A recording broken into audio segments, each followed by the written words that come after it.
All right. Fuck yeah.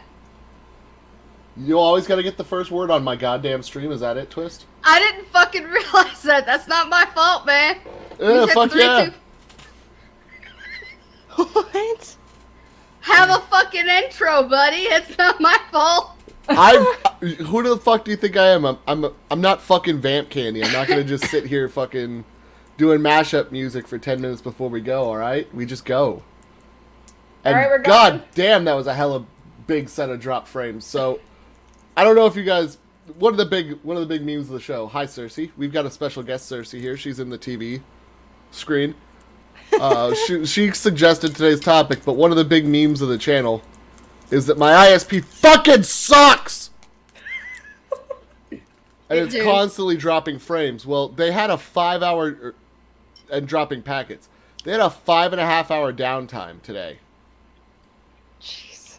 From 2 minutes after I woke up until when I messaged you that, yeah, we're still doing it, just today's been fucked. What is this, Comcast? Do you have Comcast as like Cable your One. IPS? Cable One. Oh, okay, then that's a smaller one than I'm not familiar with. Yeah, it's a fucking mountain time zone type bullshit fucking ISP. And they are just jackass fucking horrible. Yeah, you get that problem a lot. Most ISPs. It's okay, because we're... Okay, so I did a 20-minute test stream.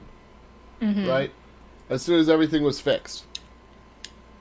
Mm-hmm. To see how bad it'd be. Yeah. And it was bad? I was only getting 5% dropped packets. I was like, this will be fine. We start streaming 70%. Welcome to the fucking... Oh my god. Welcome to fucking life, ladies and gentlemen. Well, if we drop, we know who to blame. Well, the good news is I have a recording going simultaneously. So if it's just complete dog ass, we just stop the stream. We carry on. We just upload the saved thing anyways. Yep. That works out. It's like I said, it's the meme because it's fucking true and it's tragic.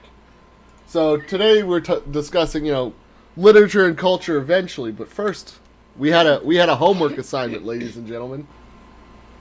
Fucking 0 hour. How did you girls like that shit? It was awesome. Ray Bradbury always writes. Ray Bradbury always writes pretty good stories anyway. But yeah, that was pretty good. No, he's one of my favorite authors that I was forced to read when I was a kid. My dad first made me read Something Wicked This Way Comes, and I didn't initially want to like it, but at the end of it, I was loving it, and I really fell in love with that book. So Ray Bradbury, Fahrenheit 451, phenomenal book. It's one of the tenets of old sci-fi.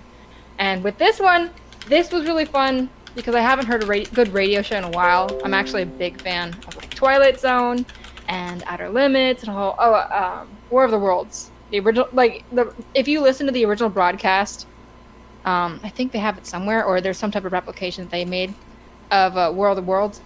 Creepy, awesome, love it. Listen to it at night. And with this guy, we were talking about creepy aliens, invasions, and dealing with them as a kid, because when you're a kid, you have a concept of invaders or aliens, but it's still not quite formulated because most kids aren't really exposed to the alien culture or the fear. And with this one, it was about kids communicating with invisible friends that turned out to be aliens, and they were helping the aliens come into Earth's atmosphere, essentially. My computer. Sorry. And it was really good, and I only got creeped out a little bit when they were talking about things being in the yard, peering in. Mm-hmm. And I have a window right over my bed again, because for whatever reason I decided to always put my bed right under a window. So I closed my blinds. I was spooked. As soon as it said like something's looking in, I need to make sure that nobody's looking in my house. So I can't deal with that. I had initially told the story to Cersei about how I found this story. Yeah. It was from campfire tapes that we found. That you had seen this. And I'd heard it. And actually the original Orson Welles' War of the Worlds was on the same tape, on the same side. They had Cool. like 3 stories per side. It was like 3 hours, 3 hours of just stuff. It was amazing. Oh yeah. Actually, one time, speaking of something similar to you, because you had been camping and you listened to this, and this is like that's the best time to listen to spooky things in general, is when you're either out of your house alone with family or camping, or in my situation, I once was snowed in my house up in the north when I was younger. For a week, we were stuck in the house for a blizzard, and all we had were these old Bill Cosby tapes. Which, I mean, now we can't, and now it's not so good to listen to Bill Cosby. But there was one specific story that Bill Cosby would talk about Chicken Heart. I don't know if these were the old '70s routine shows that he'd had, and he was talking about where he was watching the old pulpy sci-fi, where it was a short story, much like Donovan's brain that you had sent me, Top Keck, and where it was some type of weird organ, and it would be beating in the back of the fridge, like ba-bum, ba-bum, chicken heart, ba-bum, ba-bum, he's gonna get you. And it wasn't even specifically spooky what we were listening to, but throughout the whole time, we were stuck in the living room by the fireplace. I'd be going to bed, and my brother would just repeat it, chicken heart, and then he would giggle and make the little make the noise. We were stuck in that house. It wasn't even scary, but the thing is that we were stuck in the house, blizzarded up, and you'd be going to bed and hear ba-bum, ba-bum, chicken heart. And that's when you're in a situation like that, those are when the stories really resonate with you. Mm-hmm. And you'll remember them because you were scared of those times. But I think the old 50s pulp, 50s, 40s, 30s, the genre when Pulp Fiction was really coming around, had great classics and gems, and we don't see that anymore. We don't see things that have meaning anymore in a lot of the sci-fi that we consume or we can create. So I would agree that a lot of the things we see today, it doesn't have as much resonance. It's how do I want to phrase this? It's a passing thing. It's temporary. You watch it, you consume it, and then you're done with it. It doesn't stick with you like it used to. So why do you think that is, Cersei? What's your conclusion as to the why of this problem? Well, as for sci-fi, sci-fi is the biggest genre that I actually care about, but it's something that we see cross genre and cross medium, where most of the things that we have, the media that we consume, are just for the dregs of intelligence, and they're for entertainment rather than to produce questioning or contemplation. If you look at just like I actually Googled today because I was curious on terms of what sci-fi is coming out this year movie wise, and if any I'd actually be interested in seeing. And what I got, what do we got? We have the remake of The Predator. We have another Jurassic Park film. What is this, number 8? We have Han Solo, which came out, and I heard it thankfully lost like what, $50 million. Something huge. I couldn't even pay enough attention to hate it. Yeah, it's one I don't even care. I'm so down with Star Wars. The original could have been good, but I mean, I grew up with Star Wars because my dad loved it. But it's all remake, and there's not even expanding really the mythos of Star Wars. It's just repackaged themes, characters, concepts you've seen before. It's the comfort zone. They make it right now sci-fi, horror. The problem I have is they're just astroturfing over any chance to get a semblance of wonder back in the franchise.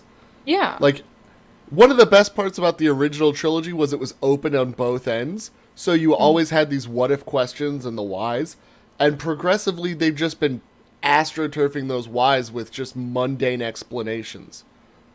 The Force isn't space magic, it's bacteria farting. It's Wait, is that seriously canon? yeah, it's the spooky action at a distance between bacteria and bloodstream. Oh my god, that's okay. It's like quantum entangled bacteria is basically just the Force. It's the dumbest shit. And that was from the original trilogy. And then you introduce this new character, whatever, she's a Whammons. We'll respect her. But she's got a mysterious backstory. Excellent. Great, cool. Something people can ask what if about, and we'll never answer it. And it'll always be a question that'll keep her interesting to people. Next movie, we answered it, and it's nothing. She's nobody special. Awesome. Good. I like that. But even with and I'm not a fan of Star Wars anymore. It's really, any interest has died out. But that was still based off of the original the challenge of the hero story, the classics, of where the individual comes from humble beginnings, and then he goes on his adventure to seek out to see who he is, and also achieve the goal ultimately. Yeah, the wise old mentor, etc., etc. Yeah, the hero's journey. But even that has been so overdone and corrupted, and the hero story now has been corrupted to fit more Marxist and SJW ideals. The idea that it's now open-ended, anyone can be the hero, rather than people who have the characteristics of growth, and those who were destined by their merits of a character to evolve. But we don't want to offend people. So literally anyone can reach... We don't have any standards. Anyone can become the hero, which is bullshit. Because only some of us in society are actually going to reach our aspirations ultimately, or even try to attempt to reach them. Mm-hmm. And it keeps what I keep seeing is it keeps coming down to this lowest common denominator entertainment, so that is so unoffensive and uninspirational, just because it doesn't provide any content. It doesn't do anything. It just gives you a little bit of flashing lights and really dumb comedy, but there's nothing meaningful about it, because if it has meaning, then it has to take some type of standard or philosophy that might offend someone. And the biggest problem that we see by those who are producing the media today is it's not with the original, I guess, purveyors and architects of sci-fi or fantasy, is that they weren't originally writers. They were writers later in their life. They were individuals who, like Tolkien, he was an English teacher, but he also became a soldier. I was going to say H.P. Lovecraft, but H.P. Lovecraft, I don't even know how he became a phenomenal writer, because he just he was stuck in his mom's Providence house forever, and I think there's some type of weird psychosis that worked for him. But Michael Crichton was a doctor and had a biology background, and he used what he learned in his field of science to apply it to the stories that he wanted to write. Heinlein was also in the military. He used that to write Starship Troopers, The Moon is a Harsh Mistress, and that's another interesting one of more conservative politics being brought into it. Is it bad that I see the Starship Troopers government as just not the worst thing we could do anymore? Well, comparatively to a lot of other sci-fi governments, I could see your point. Looking at just our world, I'm just like, a little bit of neo-fascism like that might not be the worst point in the world. Yeah, as a conservative libertarian, I keep struggling with, well, I want everyone to have the chance to succeed in their own endeavors. However, from experience with people in general, I've found that most people do not want to self-govern. They want to be dependent upon someone to tell them what to do and how to think. That they're not worthy of freedom, and that's what makes it really sad. I get the black belt on that. Yeah. Okay, so I've talked about this on Drop Dead Cynical. I think I've mentioned it once on this show. But every week, there's a new leftist SJW thing that they do that just makes me hold my head. And I stop, and I go to my computer, and I type in just a few words. They're my special words. They're my power words. It's, is fascism really that bad? And I think the stream just died. It's been dead for a while. Okay, we've been on recording only since I mentioned it like 10 minutes ago. Oh, okay. Well, then doesn't matter. I is fascism really that bad? And I hit enter, and I have to look at some horror stories and look at some ways it failed. And I go, it is bad. Mm-hmm.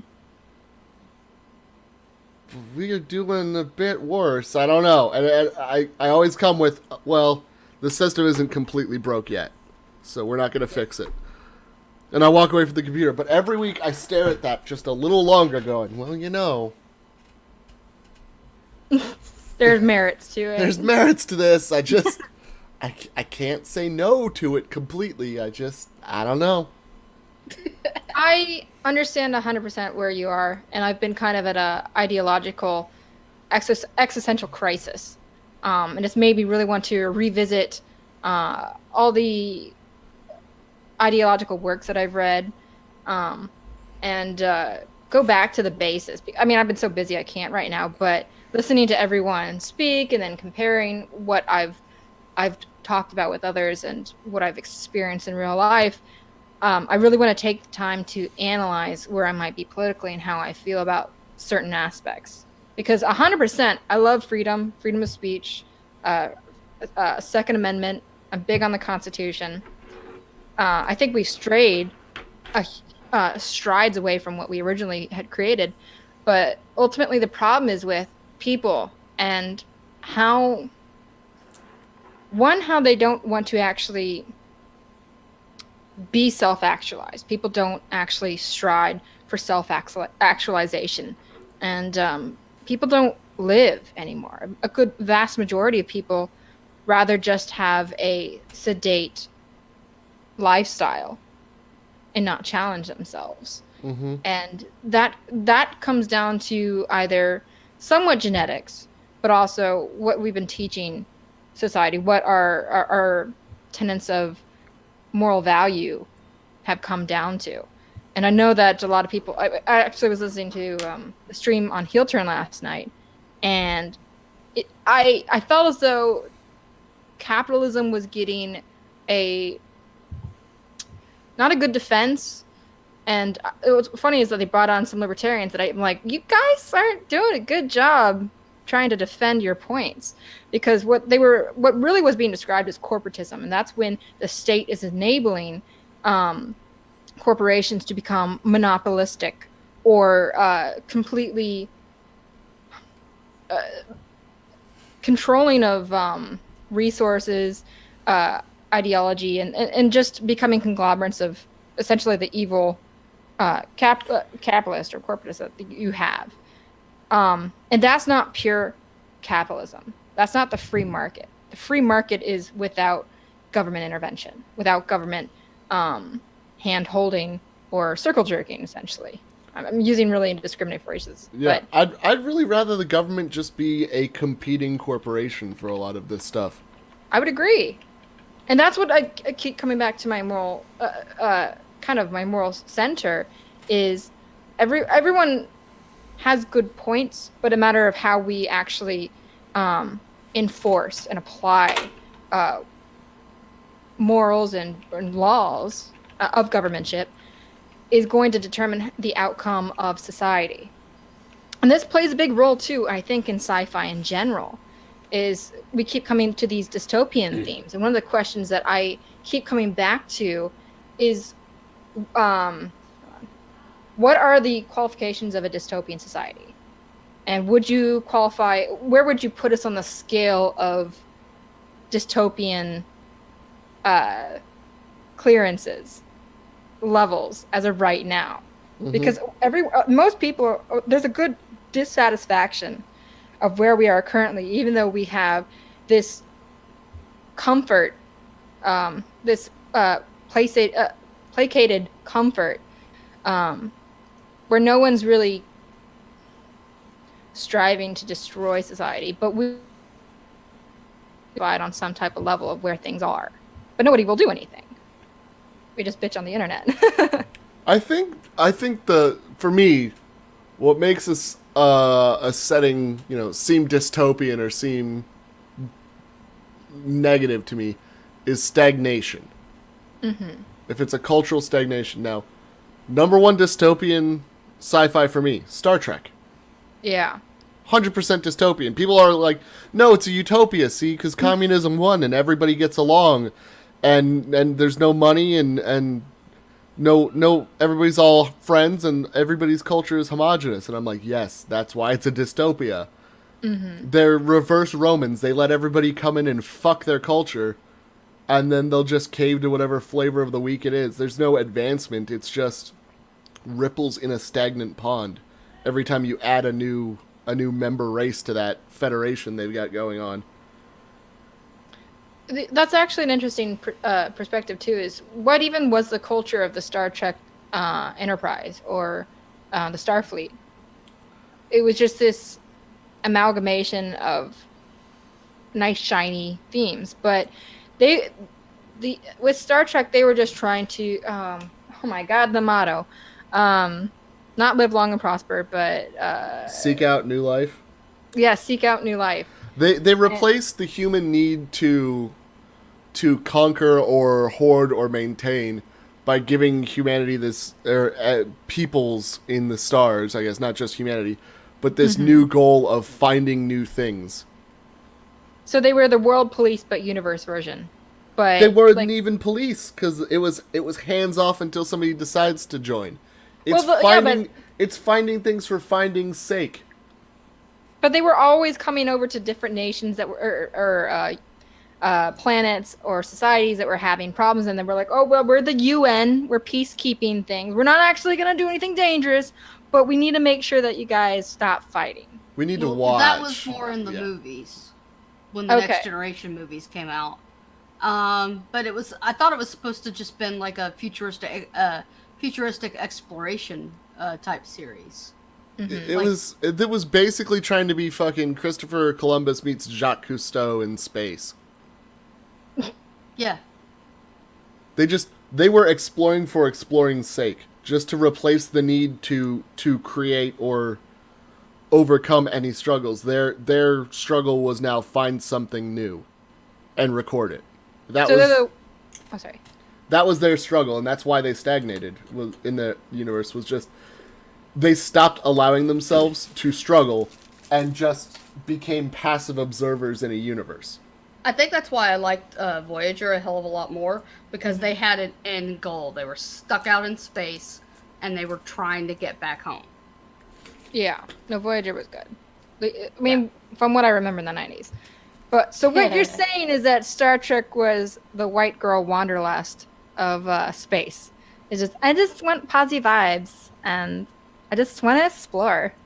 India's the best. They were the eternal student mixed with the Euro hitchhiker, yeah. Yeah. We have no real objective. We just want to see where we are taken. Yeah, we don't have any goals. We don't want to do anything. We just want to see things. And be the first to see things. It's the travel vloggers. Oh my god. They were the first hipsters. They wanted to be the first ones to see something, and once they were there, they left to go find something else new. Oh my god, selfie, made it to Xylon, or I don't know even. Found Mintanka, total backwater. Look at this fucking statue. Their whole culture's based around surrendering to each other. Alright, see ya. Klingons are so cool. Oh my god, hashtag love it. That would be way more fun. I would rather watch that than Socialist in Space. Yeah. Social. Like, it was pitched as Wagon Train to the Stars, but it wasn't Wagon Train because there was no fucking conflict ever. At least they tried. Gene Roddenberry wanted there to be as little conflict as possible, especially in the back of society.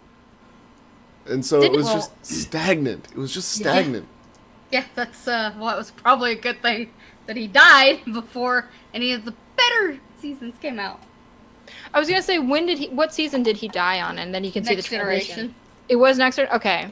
Yeah, he So, died okay. during Next Generation. So Deep Space Nine and Voyager came out way after he died. Alright. And I think Voyager I have a was friend the that really likes last Okay, one. Voyager in its last season jumped the shark a little bit, but DS9 was solid pretty much the whole way through. Okay. Well, I mean, been a long I time. think they were losing ratings in their last season, so they had to So they had to jump we- the shark? Because that's what that Yeah. whole analogy is about. It's about Fonzie jumping the shark because they were losing ratings. Yeah, they were trying to get ratings back, and then they're like, "Fuck it, now we just have to end it." I admittedly am not a big Star Trek fan, and I only have like bits and pieces. I used to watch Voyager when I was like 9, and yeah, I used to be a huge Star Trek fan. I was not 9. I was considerably older. Okay, I have like this weird fucking memory thing where like if it was a good show when I was a kid, I will remember odd details about it. So, well, which odd details are you specifically thinking with Voyager? like, well, I mean, I can sometimes remember specific details, but I remember like because I wasn't like really really young. I was like think middle school going into high school when I watched it. So, Oh, okay. yeah, I was a little bit older, but I wasn't like an adult. See, the clever thing with Voyager, right, was because they went to somewhere brand new, they pre-programmed an area where there could still be conflict, right? Where Yeah. you could still have stories about problems that happened because of outside threats. And then they gave them a brand new ship that wasn't fully tested yet with all these new inventions of systems. Like bio-integrated components that might fail and needed to be checked up on, but now they're gone. So now they had external threats and internal conflicts. So they were set for quite a few of the early seasons were basically just pre-road mapped because of the way they set up the initial episode. It was very well done. Yeah, Yeah. they're all like, "Oh shit, stuff's broke, yo." So better writers than Gene Roddenberry. Better planners than Gene Roddenberry. Yeah. Better Yeah. planners. Because Gene Roddenberry could still write what he was trying to write. He was morally bankrupt. He had this fucking utopian vision that was just shit he never thought about the consequences of. Yeah. What if everybody's happy? Well, he already made a success in money. He didn't actually need to think things through. Yeah, then I there's think that. they actually had an episode of Voyager where they had like this utopian place, and then it had like a dark fucking secret. Always. Yeah, so I think they actually tore apart Gene Roddenberry's utopia on Voyager. They tore apart Gene Roddenberry's Utopia on Next Generation. They just never knew it. Yeah. Every holodeck episode tears apart Gene Roddenberry's vision, right? Because if you have a future that's so perfect and everybody's always happy, why do you they need the why do holodeck? they go to a fully immersive make believe land where they can do what they actually want to do that society won't let them? Good point. What is the purpose of the holodeck then? If you're perfectly happy and actualized with your life, you don't need the holodeck. You don't need to go there and gamble. Oh wait, gambling's outlawed because it's, there's no money, so I guess you'd want to feel that rush for something. Oh, I guess you do need the holodeck for that. Well, but I mean nobody fights anymore. It's perfectly peaceful. So then God, you that would sounds so wait, boring. everybody's always fucking fighting on the holodeck. Shit. Oh god, I guess we just continually go back to these baser human emotions like danger, risk, struggle that you're simulating because the society you've set up, that's the only escape from the constant monotony. Yeah. Well, if you look at even just like all the rich people that have made their success and made their goals and they have their nice fancy houses, they're always making problems for themselves because they're bored.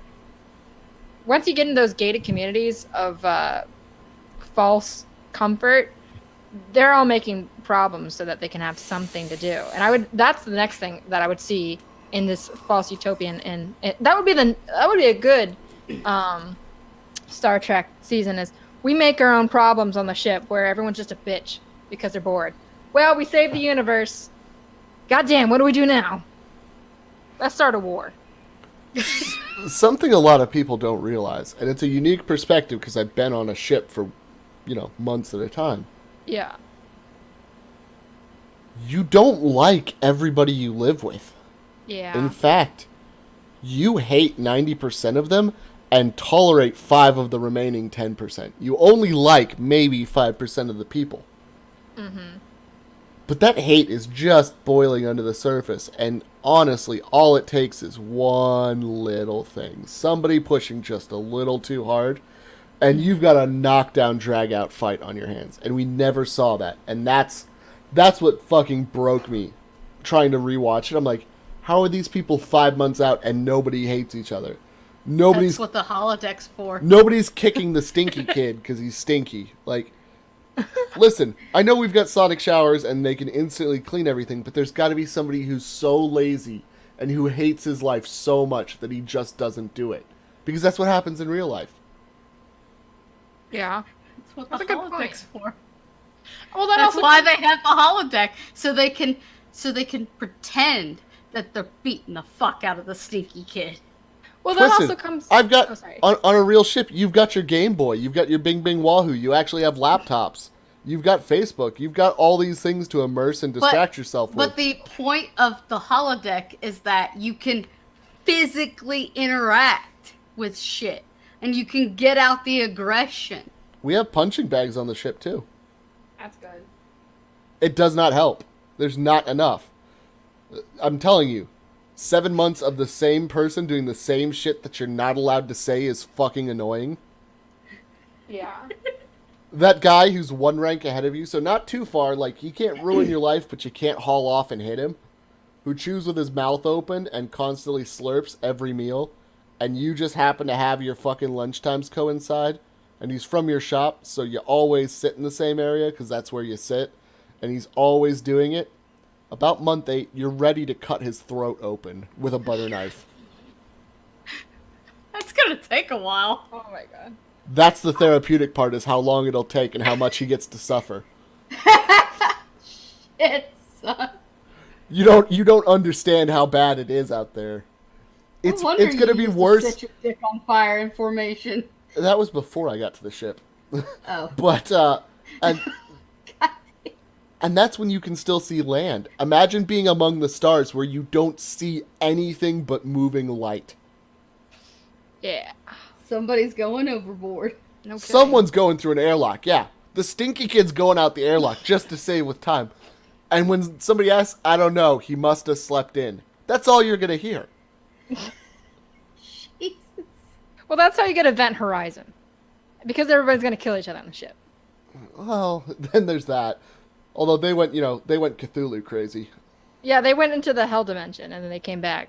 And Sam Neill killed everyone. Sam Neill. Like, Yeah, Sam that's Neill went a everyone. little Cenobite. yeah, he did. Well, I mean, he also gets like half naked, and you're like, no, dude, put a shirt back on. It's like seeing No. your uncle half naked. Nobody wants to see your fucking dad bod there, man. You've got moves.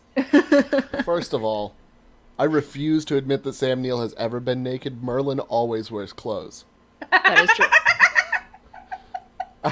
My brain cannot wrap its head around the fact that Sam Neill isn't Merlin. Like, he just exists inside of The Hunt for Red October and the TV special for Merlin. Those are where he exists. He's in one or the other, depending on which one I'm watching. Other than that, he's not there. He's either doing magic, or he's But in the wanting original- to raise Or he's rabbits pretending in to be Montana. Russian. Yeah, exactly. He's either Jurassic Park? the second worst Russian accent I've ever heard behind Sean You know what? Connery. Or What about Jurassic Park? I watched it once and I was like, honestly, you want to know what Jurassic Yeah. Park was? I watched it and I go, wow, that Russian's doing a really good American accent. It comes out, I'm in elementary school. I'm not 13, but my dad takes me anyways. Aww. And I'm like, Dad, why does the Russian guy talks English so good? And he just looks at me, he's like, oh, God. Just in the theater, just shakes his head. Just, oh, God, kid, you've got a lot to... My brain can't get over that. He's still just... He's still the lieutenant commander. He's just over there. He's just the lieutenant commander doing parts. He's not Sam Neill. It's either Merlin or fucking the Ruski doing doing acting. Sam Neill's just a make-believe. That is true. He's the body that Spirit is inhabiting at the time, wearing it like a fucking puppet suit. To be fair, that Merlin short miniseries was awesome. I know, I was really down on it as a kid. I was really into that shit. Speaking of I love that fucking show too. It was great. We had good miniseries back in the day, and we do not have them anymore. And you had brought up the Langoliers before, Top Keck, which is funny because that was a great made-for-TV movie. Same with It. They're really poor quality, but there's something that resonated. There's a visceral portion of them, yeah. Like the special effects might not be the best, and the actors might be a little wooden, but there's just something visceral about it that's more charming because of the flaws. Yeah, and it's something enjoyable to watch. But I mean, granted, I don't have cable anymore. Is the last time we got almost close to that when they tried to do Rose Red and it kind of flopped? Is that the closest we've gotten back to that? Yeah. But that was in the 2000s. I know. That's the closest. Well, I actually kind of like Actually, speaking of shit that was great back in the 80s and sci-fi, fucking goddamn, can we bring up this Kyle MacLachlan's chin in Dune? Oh. Because that was a 2000s miniseries that failed, but goddamn, the 80s movie was so good. The special effects were shit, but it was I was so emotionally invested in that. And I had seen it after I'd read the books and I'd seen the sci-fi miniseries first. And then I saw the 80s version. I'm just like, why the fuck am I watching this shit? And I literally chucked the tape against a wall that we had recorded in the 2000s one. And my dad's like, what? You like this one better? But it's so corny. I'm like, yeah, but it's so much better. I know. I've never seen the 2000s miniseries. I've only seen bits and pieces of the movie from the 80s, the Kyle MacLachlan version. So I never knew the miniseries existed until like a few days ago. Oh God, you poor bitch! You poor son of a bitch. So the only thing I've ever seen is the 80s movie. And that thing was like so fucking trippy because I've only seen it. I only watched it as a kid. It's so good. You need to rewatch it. It's so good. I might go back and watch it because like I just remember Kyle MacLachlan riding on this giant fucking sandworm. I'm like, why is he riding on that thing from Beetlejuice? Or Sting in a weird eagle thong. Sting in a rubber eagle thong. Yeah, that was great. I don't even remember Sting being in it. Sting was Fade Routha. He was the main Harkonnen antagonist's nephew. Yeah, I didn't he was know the heir to any of Harkonnen. the characters in this. I just remember Kyle MacLachlan, the weird thing in his nose, and riding the sandworm. You know what you need to do to watch Dune and appreciate it? If you haven't read and really just read the shit out of the books. Have you read the books, Twist? No. Get the books. Get the first Dune book. Right? There is a fucking 10-page index and glossary that explains what everything is for that universe at the end of that book. Watch Frank Herbert, watch the 80s movie with the index open. And if you get confused, just flip to the entry. It's in there. I fucking guarantee it is. Wow. Mm-hmm. Can you download just the index? Because I don't actually get physical books anymore because I can't focus on reading for some reason. So I think that's another portion of the culture problem. But Twist is a reformed leftist, so we can forgive her flaws. Well, no, I used to be able to read a lot, and then for some reason, as the older I get, I'm having focus issues. So, dude, I've been trying to read the last fucking book in the Inheritance Cycle for 5-6 years now. It's because you bing wahoo too much. No, it's not because I bing wahoo too much. It's because I can't fucking focus on it. Because you get your... It used to be... I can't focus. It used to be, we'll remember it for you wholesale. Now it's, we'll give it to you wholesale. By the way, that right there, that's a reference to the book that Total Recall's based off of. Oh, yeah. We'll remember it for you wholesale. Yep. Is that that wasn't Frank Philip K. Dick who wrote that? Was it Philip K. Dick? I think it was Philip K. Dick. Okay. It seems Dickian. It does seem Dickian. He also had some really great stuff. Yeah. So I've tried the Kindle stuff, and I read a few books on that. Yeah, it's Philip K. Dick. Aha. Yeah. and then I've switched to the audiobooks because I seem to be able to focus on that better. I do like audiobooks because I have a kid. I will tell you, audiobooks are the savior of the Beat Child family. That is good. I mean, my problem is, and what I love listening to people in the background, but it's a little too comforting. And when I'm listening to it at night, I usually fall asleep because I think the sound of people just talking is very comforting. Mm-hmm. But I need to really focus with an audiobook. If I've got a physical book in my hand, and actually I went back to a local bookstore and I got a whole bunch of new books that I want to read, but I haven't had time to. And that really, it's a matter of also focus, but also how you encode the information in your brain. And for me, it needs to be visual, or it needs to be kinesthetic. So I need to actually, if I'm listening, I'll just tune it out and I'll hear like bits and pieces like, oh, wait a minute, I got to go back because it just kind of noise to some extent. It's comforting noise though. Mm-hmm. But I love physical books. That helps me a lot better. And I read Annihilation recently. That was the last book I've actually read. And that was the last sci-fi book I've actually read in a long time. And while it was a bit paused, I'm not gonna lie, the author took Lovecraftian concepts and he threw them into a really intriguing, just generalized idea.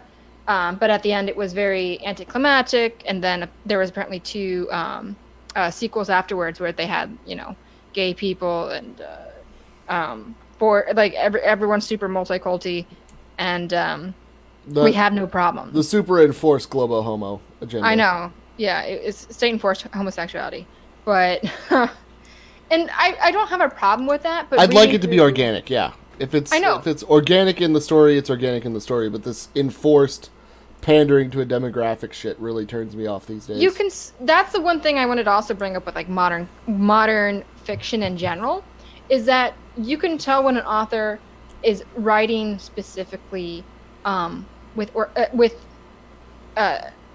genuine intent to incorporate different cultures and characters, rather than they're trying to fill a slot for everyone's little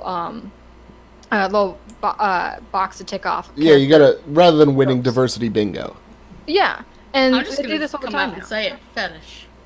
It is fetishistic. Every one of these things is a fucking fetish. It is, and I mean, I got into that phase too because I actually used to be a writer, and for a long time, I was never like leftist, but I didn't want to offend people by not having different characters in it. And there's one book I was writing where I was trying to like bring in an Argentinian, and this guy should be Chinese, or my Asian will always be Japanese actually because I was a weeb. But and I had a mixed race couple because that's what I thought that was the trend, and that's where we were going literarily. And if you didn't have that, you were an insensitive writer. And even if you're not big into those concepts, it's more of, again, I don't want to offend people and ostracize specific individuals. It's not even something that you consider that you really need to focus on. It's inherent that this is how things are. These are the trends of writing now. And when I realized what I was doing, I thought, well, why am I forced to make a global cast of characters? No one's telling me to do this, but that's what's in every movie and every book, where you have people from different backgrounds come together culturally and have some gay little trope or group to defend to kill the forces of evil. Mm-hmm. But it's what you see all today now, and you don't just see like Americans. You like even with like Pacific Rim, it's a global cast. Actually, the global cast is in pretty much everything now. And that's how they kind of get with the forced multiculturalism, is that they just bring in different cultures and say, well, we're doing this for globalization's sake. We're saving Earth because we can't have it, but we can't have it Armageddon style anymore with American miners, deep sea drillers going to the moon and saving for America. We save the world under America because that's offensive. No, I mean that movie offended me definitely, but not because of the fucking cast. It was because just it was terrible. terrible. Yeah, it was. Just Okay, you had one Russian. You had one Russian, and he was funny. But that's because Russians were in space. But Russian in space. do you understand the concept? Like what I'm trying to specifically say is that now everything has to have a very colorful cast culturally, and in any type of fiction or whatever. And that's, I mean, you see it on commercials too. Is that the way that they have to make it acceptable for a multicultural race? Is that they'll have the black guy and the blonde in every commercial, so that it fits both demographics, the white woman demographic, and we have the minority demographic. And that's constant. And people, like even with the Sick Puppy Awards and the people that are the forefront writers of sci-fi right now, all the trendy writers, they're all about inclusivity, and they're not so much caring about the technology that is being introduced in the storyline anymore. It's not, when they develop these books, you can tell that they're not specifically for a new concept of how technology will affect human society.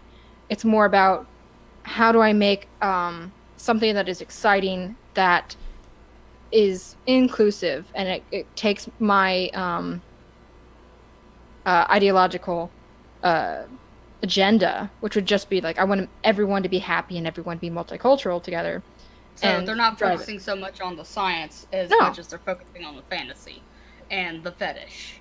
Mm-hmm. Yeah, the fetishization. But again, what I like to talk about is, if you look at the technology that is predominantly used in sci-fi today, and is written by individuals who writers who are fanboys. They don't have any prior experience or different careers that would influence their writing. They just look at the classics of sci-fi. They mimic those ideas. They mimic those storylines and rehash them to make remakes or to make something, carbon copies of that. And then they just bring in different cast of characters and call it a new work of art. But there's nothing new there. It's all rehash. And that's why there's no imagination or passion behind it.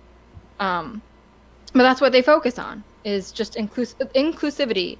You will find, and with the main writers, with the coalitions of writers, or the award ceremonies, that's what they focus on, instead of the concepts of technology and sci-fi uniqueness. It's not about the technology. It's not about futurism anymore. It's about bending to the will of cultural Marxism and not offending people. So, sorry about my little rant. No, it's fine. That's probably honestly why I don't read new released books anymore. Yeah. My reading usually comes from books that have been in print for probably decades. So, yeah. I've been reading the old stuff. There's nothing new that looks interesting. And for like a long time, the only books I was reading were youth fiction, because the adult books just suck so much.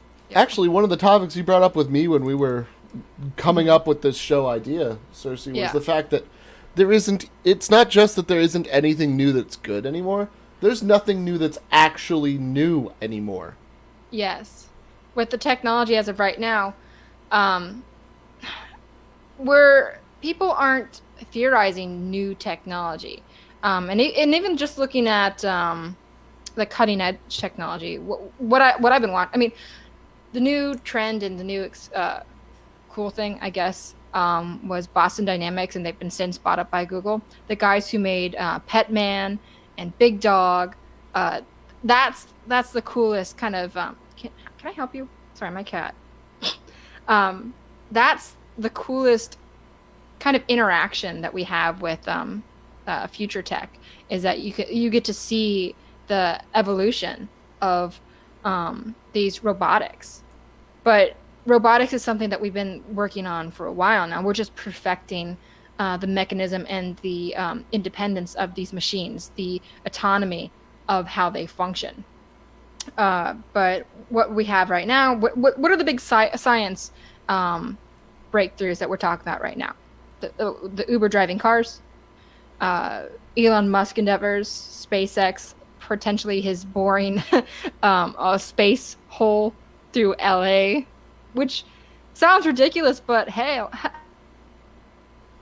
we could do it. That'd be pretty cool, just for shits and giggles. I think one of the big the problem is all the big things that are happening in science are small things. Yes. Mm-hmm. There's no new fields. They're trying to push things, like they're trying to work with quantum entanglement and spooky action at a distance and trying to get two atoms to change states at the same time across, distance because they're linked, that sort of shit. Physics is very stagnant as of right now. The forefront of physics would still be CERN. But we haven't heard a lot of news out of CERN in a while, if you've noticed. Just generalized. Only so much you can do by being, stuck in the same mindset and smashing rocks together over and over. And I know they're not rocks, they're tiny, tiny particles, but you can only repeat the same experiment so many times before you stop learning new things and you just start living in your little echo chamber of, this must be right because it's still happening. Oh, the scientific echo chamber is real. I've actually, this was a long time ago, but Michio Kaku had come to our campus and I asked him about what if because he was involved with M theory, and I asked him essentially, could M theory be incorrect and what could be the next trend in physics that we could see? And he flat out told me, no, M theory is not wrong. Well, what's M theory? Then it would be a law, not a theory, wouldn't it? I know. And this is one of the forefront figureheads of physics and futurism. His futurism is bullshit, by the way. He rehashes the same type of sci-fi mantra that we see in the mediascape. I thought he was just a mathematician. No, he's a physicist. I couldn't tell you what school he went to, but he's actually a physicist. But the problem that you see with just that, and I know this is anecdotal what I just said, but the problem that you see with scientists just saying, there's no other possibility, is that he had fallen in love with his theory that he had helped promote. I don't think he actually created it. He just helped. He was behind the support of that. And in science, you cannot fall in love with any specific concept, because if you do, then you're going to have a bias against anything that might overtake it.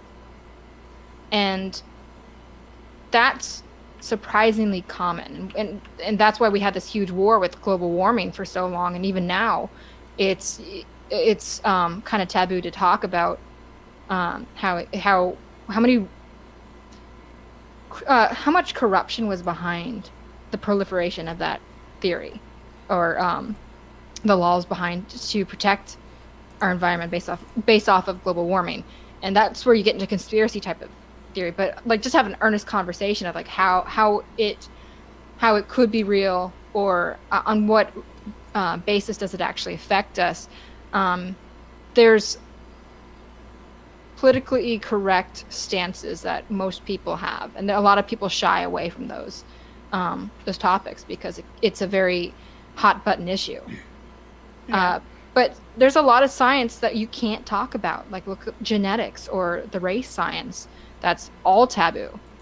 And how are we even going to fix our medical problems if we can't look deeper into genetic questions that are inherent in race of individuals, or how diseases affect different genetic strands. I know this is very unscientific, and I've had a lot of coffee at the moment, so I'm trying to put my words and thoughts together.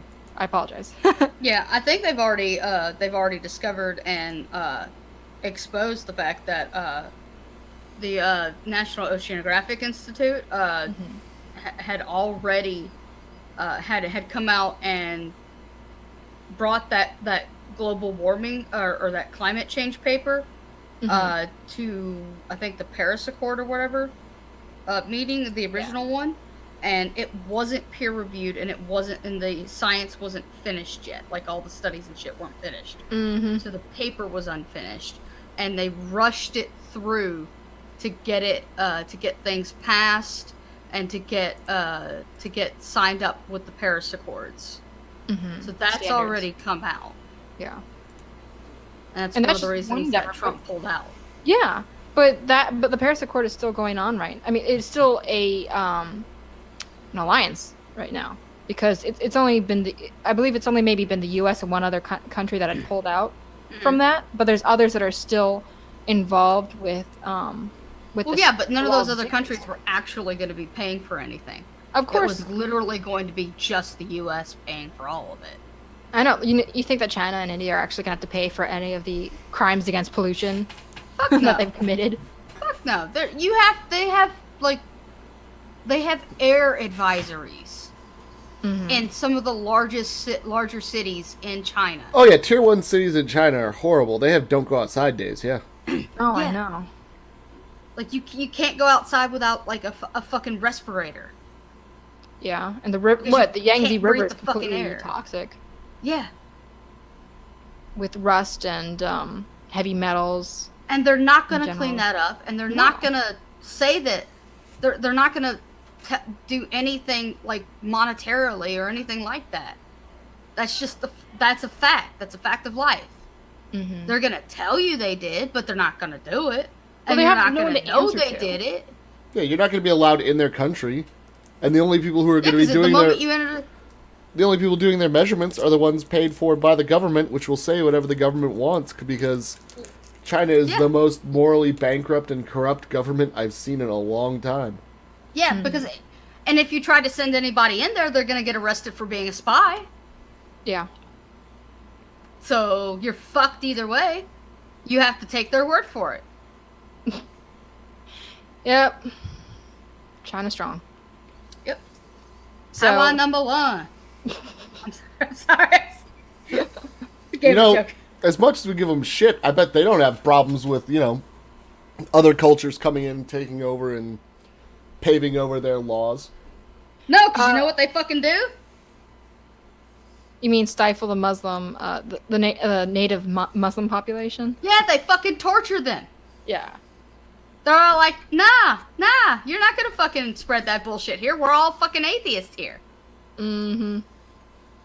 Granted, there is an influx of the African immigrants into China.